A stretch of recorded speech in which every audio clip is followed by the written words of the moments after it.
I do believe I am live.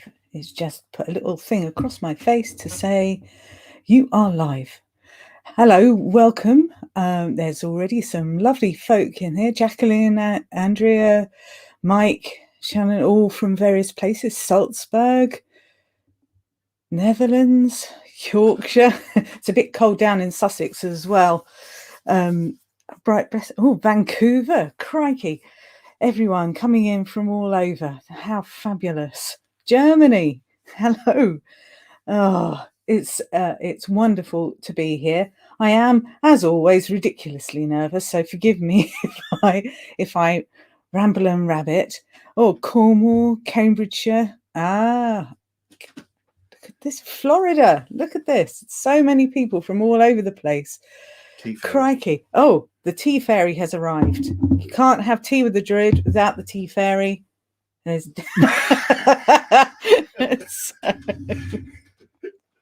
thank you. So, California, good grief, look at him. There are just so many all over the world. Hello. Just up the road, Carol Smith.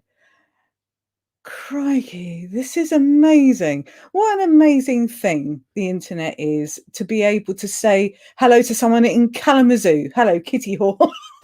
God, what an outrageously fabulous place name that is. Pembrokeshire, Sligo in Ireland, Newcastle on Tyne, Australia. Look at all these lovely people. I wish I had a tea fairy. He looks good in a tutu, I tell you. Right. Well, hello to everyone, just everyone everywhere in Wales, in Washington, in Switzerland. Oh my goodness, so many people all over the place. Just amazing. Welcome, welcome, welcome to Tea with the Druid 198. I'm going to try really hard. I'm going to keep saying hello to everyone. But I'm going to try and rattle on because I know I'm dreadful at timekeeping. So basically, I did not know what to chat about until I kind of remembered something from many, many, many years ago when I was working in the OBOD office. And it was a question. It was, do druids do magic? And if they do they send lightning bolts through their fingers? Now, honestly, this was a serious question from a very serious young man who absolutely had no idea what druids did or anything.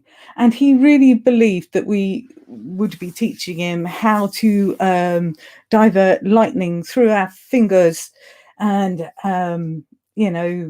conjuring the elemental powers. Sadly, we had to disavow him of that notion. Yes, Julie Foyle, I wish. And it was very sad to have to disavow him of this notion that the OBOD courses would teach him how to direct the elemental powers with which to shoot people with lightning. If only, right? Although, I have to be honest, I do quite fancy myself as a Gandalf the Grey, pointing my, pointy stick at the Balrog and sending him back into the depths of Moria. However, I am far more feeble than that. Although I do play D&D, and my first and most favourite character was a lady called Babylonia, who was a high elf wizard, and she did use evocation magic. In the first beginnings, she really didn't use it very well and blasted half of her team, but she got better. Sadly, my OBOD course has never taught me how to be that way. So let's stop wittering on about D&D, because that is just crackers. I'm rolling my sleeves up now. So, do druids do magic? Yes, I think they do. I know they do. In fact, I do. And all of the people that I know within Druidry personally do magic. I'm more fixed with Radicasta.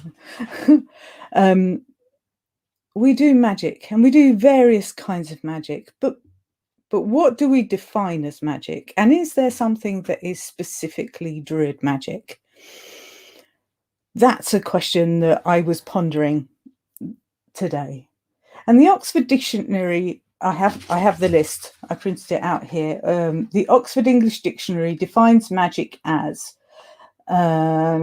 the supposed art of influencing the course of events and producing extraordinary physical phenomena by the occult control of nature or of spirits, sorcery, witchcraft, also the practice of this art. A magical procedure or rite, a magical object or a charm. An inexplicable and remarkable influence producing surprising results. Also, an enchanting quality, exceptional skill or talent. I quite like all of those. But is there a specific Druid magic? I'm not sure. I think that what we have is a variety of different magics that Druids, or people who call themselves Druids, use. And I think that it's slightly different for each person. It's a bit like asking 50 Druids what their Druid philosophy is, and each one of them will have a different one, plus 10 more. So to say there is a defined Druidic magic, no. I think we can quite safely say there is no one overall riding defined liturgy or concept of Druidic magic. So how do Druids really kind of look for their magic? How do they define their own magic? And it's, again, slightly different. It's all interpreted through our own personal experiences, our own personal searches and researches, and our own worldviews and personal gnosis. And because of that, it's quite difficult to suggest to people that there is authentic Druid magic. Because people find it very difficult, if there is no defined system, to give it the privilege of authenticity. And yet that's a weird notion, isn't it? It's a weird notion to deny something authenticity because it isn't confined to because it isn't defined to a structure that is authorized or defined by some authoritarian idea.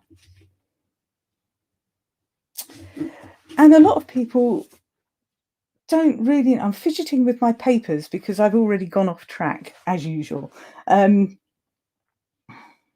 You can't define something that is deeply personal, I think, by other people's standards necessarily. And we also have to ask ourselves, what does magic mean to us? Because like Druidry, everybody has a different idea of what they feel magic is. For some people, magic is, it's a manipulation, as in the Oxford English Dictionary. But within Druidry, there are a lot of people who feel they don't require ritual or magic. For them, it's a philosophy, it's a way of life, it's a feeling of connection. It's, for others, it's about how they connect with the natural world, and that doesn't necessarily come under a definition of magic. It's a way of rallying human consciousness, I think, into being more responsible in how we live our life and how we treat the rest of the world. For others, it is a deeply mystical path, a way of connecting to the fabric of the universe. And for many more of us, it's a combination of all of those things. And it's a combination of all of those things which is intensely creative and deeply, deeply personal. For me, magic, let alone anything that would be defined as druid magic, is a completely multi-layered concept. I connect with it personally, and I can only speak personally, first and foremost through my interaction with land, sea and sky and the wider multi-layered universe. And I do see it as a multi-layered universe. And my inspirations for these and my knowledge it comes from many sources. It comes from studying various magical systems. It comes from folklore. It comes from the myths, the legends, the poetry, the stories, both ancient and more modern. The wellspring of allegory, the mnemonics, and the learning that our ancient and more modern antecedents, isn't it? Gifted us. And I love doing this. And that's part of the scholarly part of Druidry as well. So all of these things can add inspiration and work with and hold us within what could be perceived by the umbrella term magic. And each generation, when they look at these gifts that we have left, this legacy of art and interpretation, they all put their own interpretations and their layers on the words that have been left to us. And it's only by kind of reading over time, over many different translations of some of our favourite things like the Cathgodai or Howaggin's Cauldrons of Poesy, and working with them intimately, that we can start to define how we view magic personally. I think that fundamentally what humans have tried to do over the millennia is find a communication with the mysteries of our environment and the larger mysteries of life, death, and hopefully rebirth. I think that what started as possibly an appeasement for elemental forces overwhelming us, kind of trashing our crops or whatever, became more complicated, more ritualized, and more focused on controlling, maybe. We are tool users, we're storytellers, and our rituals are tools and stories. And when we find tools, we use them to manipulate our world in whatever way we can to make our world safer, more comfortable, however. Perversely, we also created lots of magical ways of communicating and utilizing energies that go beyond our earthly realms as well, because we are basically a profoundly nosy bunch of human beings. And these are interesting too. So the legacy of artful expression can give us a whole swathe, a whole ocean to swim in. Magical ideas and notions. This is very exciting to me and something I do a lot because I'm a ritual writer, and all of these tools are valid to explore, always making sure that we are aware of how we explore various things. There is a whole right concern of cultural appropriation and things like that, which we need to look at. We need to be aware of our histories. We need to be aware of how things interact and how they are brought about. But it shouldn't stop us exploring and talking to people who are versed in the nuances and the intricacies of the systems that call to us. And more often than not, they do call to us.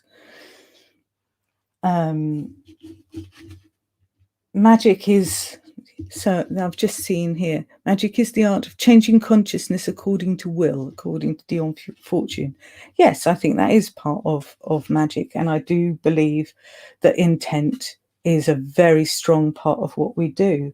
But learning how to use that intent, learning how to use our tools, and learning what tools are appropriate for us personally is actually really fundamental. And there's an awful lot of people who choose to say that you don't actually need to do anything to be a druid. You don't need magic. You don't need the gods. You don't need any of this. And that might be so for some people. It's not for me. Personally, I have a very strong relationship with an awful lot of gods. And they presented to me. I didn't go searching for them. So yes, life is magical, Helen. And it is something that I feel is a profound gift from the ancestors, something that gives us a connection through time and space to our ancestors, to our roots, to our landscape. And it is a language that we can develop that gives us an artful and beautiful and deep connection and language to speak.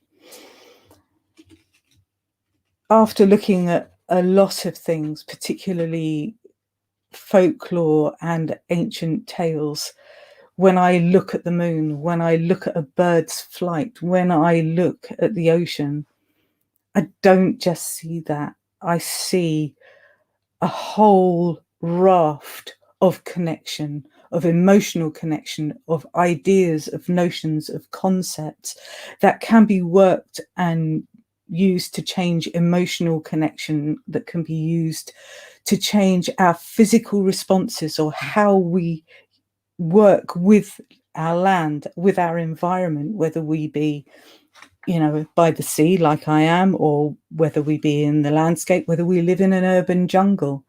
There is always there's always the sky above us. There's always the earth, even if it's covered in concrete. It's learning to see things through new eyes and to understand that magic is everywhere, within us and without.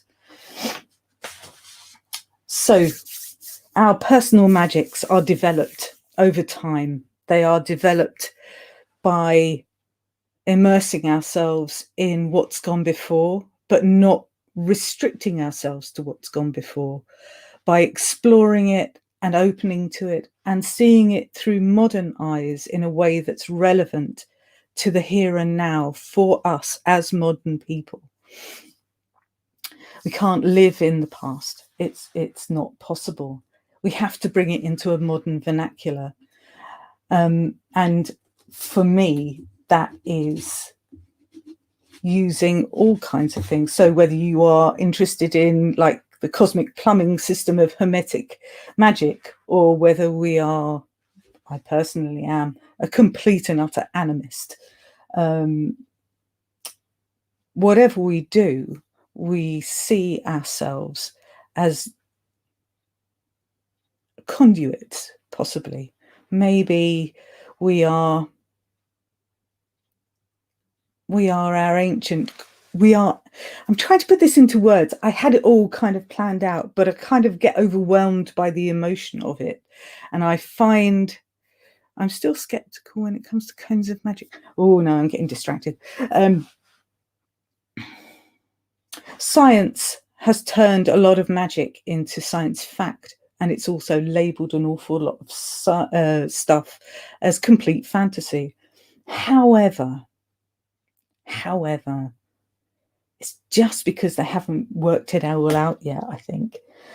And I'm going to shamelessly misquote Shakespeare here from Hamlet when Horatio says, "Oh, day and night, this is wondrous strange." And Hamlet responds something like this: "So therefore, as a stranger, give it welcome, for there are more things in heaven and earth than can be dreamt of in our small philosophies." Sorry, Shakespearean people, it is a misquote. I did that. So if no one if no one system of magic can give us a definitive, authentic Druid magic, what we can see in the variety of cultures and magics that are used is a striving for an inherent connection to the diversity and creativity of the multiverse. And the concept of the multiverse has been there right from the ancient get-go. I think I'm just looking at this and I've been rambling on for nearly 20 minutes now. Oh my goodness. So I think what I'm going to do is actually put something that I believe is a powerful piece of magic into a meditation and hope you'll come along with me. If you feel comfortable to do so, I would ask you now to sit or lie, be wherever you are comfortably, and perhaps close your eyes for a few moments and take a long, slow breath with the earth beneath you.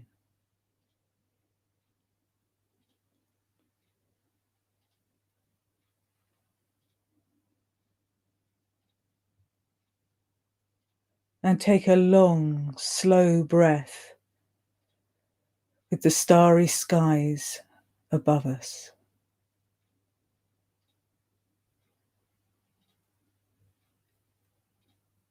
And a long, slow breath with the waters of your land, with the seas, the rivers, the streams, the lifeblood of the earth.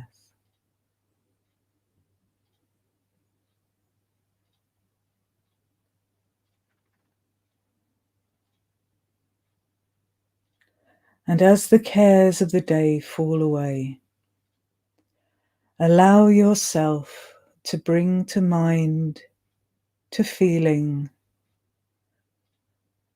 to imagine a tall, powerful tree rooted in the earth, reaching to the sky, combining and melding and working with past, present, and future.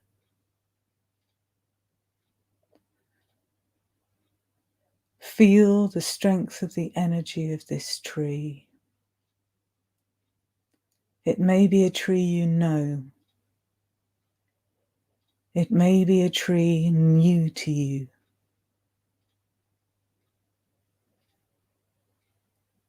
Bring yourself close to this tree,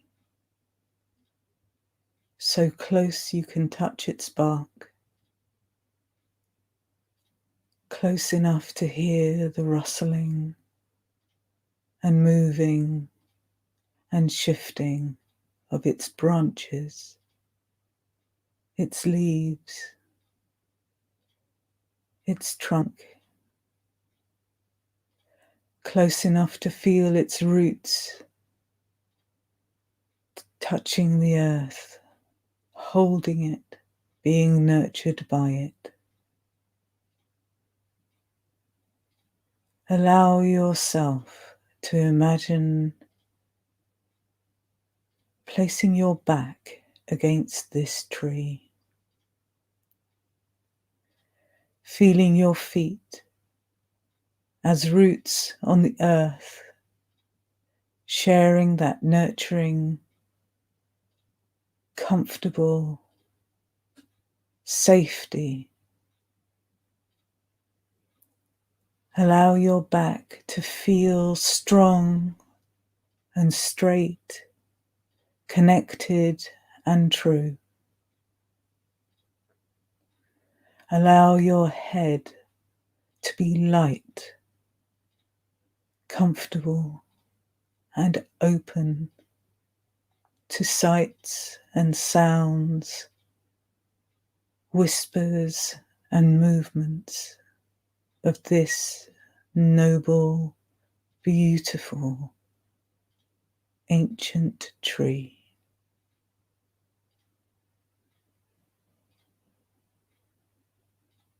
And now bring to mind the idea of a wand. A wand is a thing of power and beauty, a gift from an ancient or a young ally, from nature, from a tree. It may be this tree, it may be another. Whatever tree your wand came from, see the wood as a gift, as a holder of the spirit of the tree, but not only the spirit of that tree, but the spirit of all of the trees of its kin, all with their roots deep in the earth, their trunk in this world, and their branches reaching out to the other. All of the species of this tree speak through land, through air, and they spoke to you when they gifted you that wood for that wand. And now feel the energy of that tree rising up with the aid of this spirit tree that you stand by now. It may be a hawthorn, it may be a yew tree, it may be some other tree completely. But every hawthorn, every yew, or every tree akin to your wand feels your presence when you focus on this wand. You can draw on all the knowledge that they hold and that they communicate. Through this wand, you may draw up that energy through the earth and direct it out to your intent. This is magic. This is the power of connection, the power of gift, the power of a druid able to take an ally of the natural world and work with them. Take a moment to use this tree you stand by in this meditation to connect with all trees, all wands, all gifts of spirit and energy.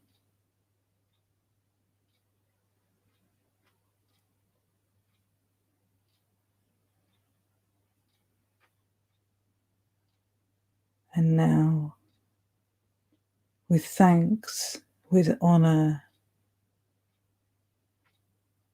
let that energy go. Allow the image of the tree to fade. The honor of your wand stays with you as an ally through your magical workings. Feel the strength of it within you as you let the tree fade and you bring yourself back to this moment, this place, this time.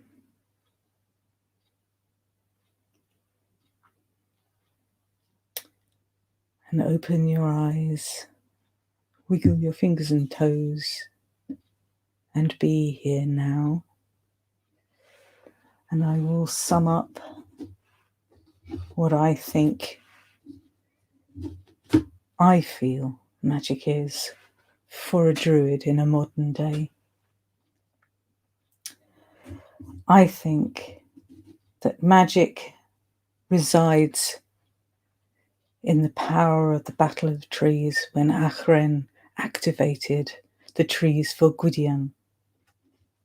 I think it's a rune carved into a candle that is then burned as an act of bright prayer, a beacon of hope to attract the agents of change.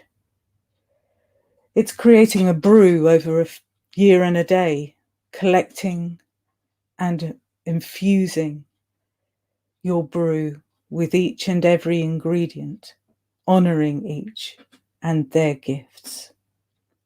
It's a rite of passage designed to shift us from one state of being into another, from one perception to another. It's a celebration of the changing seasons, and it's a meditation in the moment. It's also the beauty of a sunrise, of a bird in flight, and standing by the ocean.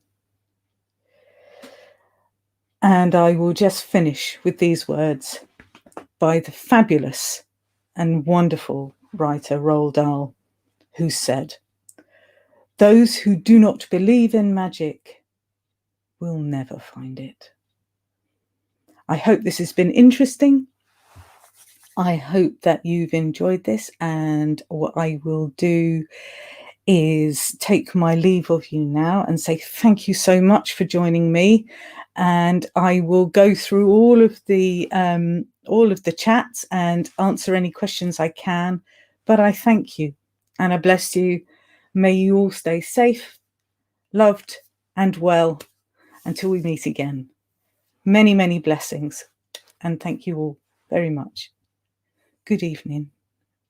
I'm going to end the broadcast now and go through all your chats and see you later. Thank you. Bye-bye.